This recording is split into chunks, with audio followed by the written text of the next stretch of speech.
Assalamualaikum warahmatullahi wabarakatuh. Perkenalkan, nama saya Alda Swesti Alfani. Hari ini saya akan mempresentasikan hasil modul ajar saya untuk kegiatan upscaling dan rescaling tahap 4. Yang pertama, saya mohon izin kepada Ibu Nurlaili SSTM PAR selaku fasilitator dan Ibu Cynthia selaku admin. Oke, untuk yang pertama ini adalah informasi umum modul. Dimensi profil pelajar Pancasila yang pertama ada bernalar kritis, kreatif, dan berkebinekaan global. Untuk fasenya di fase F, kelasnya kelas 11 dan untuk semesternya adalah semester 3. Elemennya merupakan pemanduan wisata dan memimpin rombongan wisata. Untuk alokasi waktunya adalah 11 kali pertemuan. Kompetensi awalnya peserta didik memahami kerjasama yang efektif dengan kolega dan pelanggan. Yang kedua, bekerja sama dalam lingkungan sosial yang berbeda. Yang ketiga, prosedur kesehatan, keselamatan, dan keamanan dalam bekerja. Oke, pada fase F, peserta didik mampu melakukan komunikasi secara lisan dalam bahasa Inggris pada tingkat operasional dasar, melaksanakan prosedur pertolongan pertama, melaksanakan kepemanduan wisata, memberikan pelayanan pada penjemputan, transfer in, dan pengantaran wisata atau transfer out, mengembangkan dan memelihara pengetahuan umum yang diperlukan oleh pemandu wisata, memimpin dan memandu rombongan wisata, mengatur peserta seatur, dan menyiapkan dan menyajikan informasi wisata. Baik, selanjutnya untuk tujuan pembelajarannya bisa kita lihat yang pertama adalah memahami pemanduan wisata dalam bahasa Inggris pada tingkat operasional dasar. Kriteria ketercapaian tujuan pembelajarannya pada kegiatan pembelajaran pertama adalah memahami dan mengembangkan pengetahuan dasar dan pengetahuan umum tentang pemanduan wisata atau tour guiding. Yang kedua, memahami tentang tugas, peranan, tanggung jawab pemandu wisata serta kode etik profesi. Kegiatan pembelajaran yang kedua, memahami cara menyusun komentari tentang objek wisata atau point of interest dalam pemanduan wisata dengan menggunakan bahasa Inggris. Kegiatan pembelajaran ketiga, menyajikan komplementari tentang teknik pemanduan wisata pada rombongan perjalanan wisata. Menerapkan teknik pemanduan wisata pada rombongan perjalanan wisata. Serta yang terakhir, menerapkan teknik pemanduan wisata pada rombongan perjalanan wisata atau asesmen sumatif untuk kerja. Oke, selanjutnya kegiatan pembelajaran. Memahami dan mengembangkan pengetahuan dasar dan pengetahuan umum tentang pemandu wisata atau tour guide. Memahami tentang tugas, peranan, dan tanggung jawab pemandu wisata serta kode etik profesi. Langkah pembelajarannya pada kegiatan awal yang pertama, peserta didik bersama dengan guru membahas kesepakatan yang akan dicapai dalam kegiatan pembelajaran. Asesmen awal pembelajaran dapat dilihat pada lampiran asesmen kegiatan pembelajaran yang pertama. Yang kedua, guru menyampaikan pertanyaan pemantik untuk materi yang akan dibahas. Nah, contohnya ada 3. Yang pertama, bagaimana menjadi seorang pemandu wisata yang menarik itu. Yang kedua, apa saja hal yang menyenangkan yang akan dialami oleh pemandu wisata. Yang ketiga, apa saja yang bisa didapatkan oleh pemandu wisata selain gaji. Oke, nah langkah-langkah pembelajarannya atau kegiatan inti. Yang pertama, peserta didik akan diberikan link tentang kepemanduan, linknya berupa link YouTube. Nah, nanti peserta didik bisa melihat link di situ.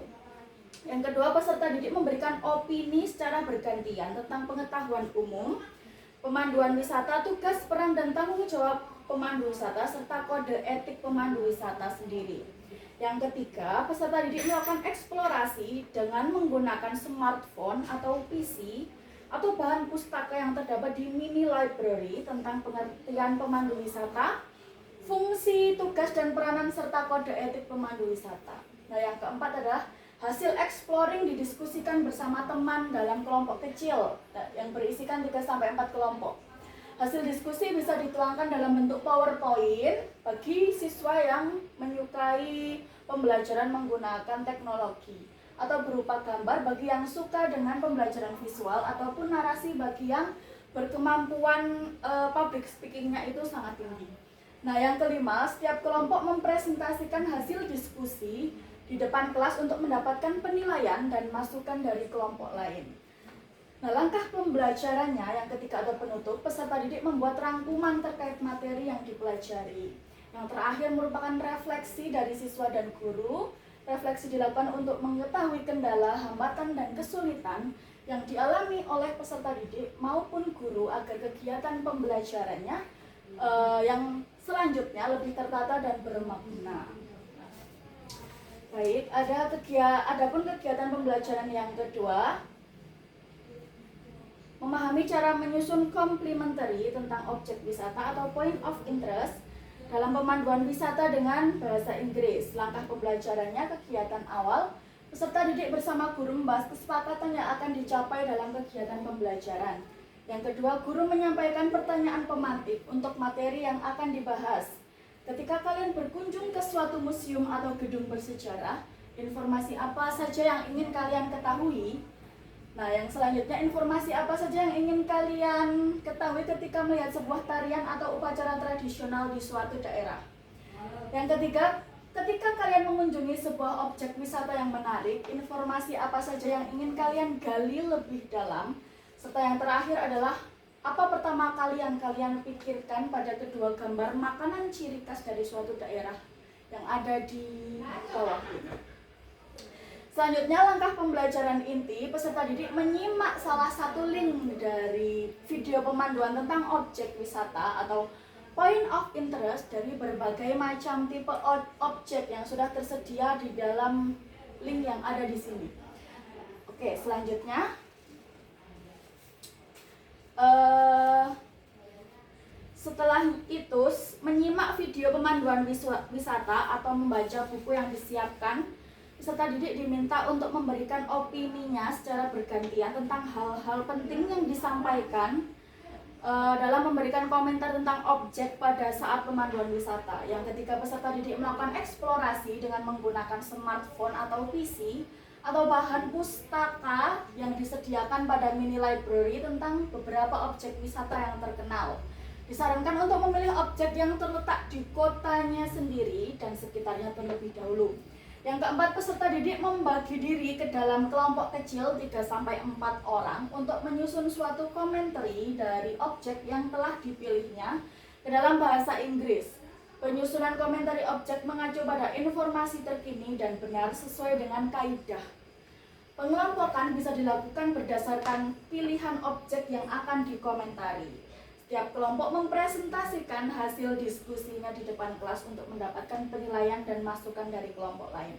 Oke, selanjutnya kegiatan penutup. Itu yang pertama, peserta didik menyepakati bahwa pertemuan berikutnya adalah mempresentasikan hasil. Selanjutnya yang kedua, peserta didik melakukan presentasi di depan kelompoknya masing-masing pada pertemuan berikutnya. Refleksinya dilakukan untuk mengetahui kendala dan hambatan agar materi kedepannya itu bisa lebih tertata kembali. Oke, kegiatan pembelajaran yang ketiga itu kriteria ketercapaian tujuan pembelajarannya menyajikan komentari tentang objek wisata atau point of interest dalam pemanduan wisata dengan bahasa Inggris. Langkah pembelajarannya, kegiatan awalnya peserta didik bersama guru membahas kesepakatan kelas yang akan disepakati. Peserta didik bersama guru mereview hasil diskusi di pertemuan sebelumnya tentang menyusun komentari. Langkah pembelajarannya, yang pertama, sebelum melaksanakan unjuk kerja dalam bentuk presentasi, hasil penyusunan komentari disepakati beberapa peraturan dalam presentasi. Peserta didik melakukan presentasi atau menyajikan komentari secara bergiliran di depan kelompok masing-masing. Peserta didik tidak melakukan presentasi, bertindak sebagai wisatawan yang akan memberikan penilaian kepada teman-temannya yang sedang melakukan presentasi. Masing-masing kelompok diminta untuk melaporkan presenter terbaik yang berhak mendapatkan reward. Oke, yang kelima, secara random guru meminta 1 atau 2 orang untuk menyajikan komentari pemanduan wisata di depan kelas pada objek yang terpilih. Oke, untuk langkah pembelajarannya, kegiatan penutupnya melakukan evaluasi pelaksanaan praktek menyajikan komentari tentang museum atau bangunan ataupun gedung bersejarah. Yang kedua, guru memberikan penguatan kepada peserta didik yang terlihat masih memiliki rasa percaya diri yang masih kurang. Untuk refleksinya dilakukan untuk mengetahui kendala dan hambatan-hambatan agar kedepannya bisa lebih tertata kembali. Oke, baik. Itu hasil presentasi yang bisa saya sampaikan. Bila ada kurang lebihnya saya mohon maaf. Wabillahi taufiq wal hidayah. Wassalamualaikum warahmatullahi wabarakatuh.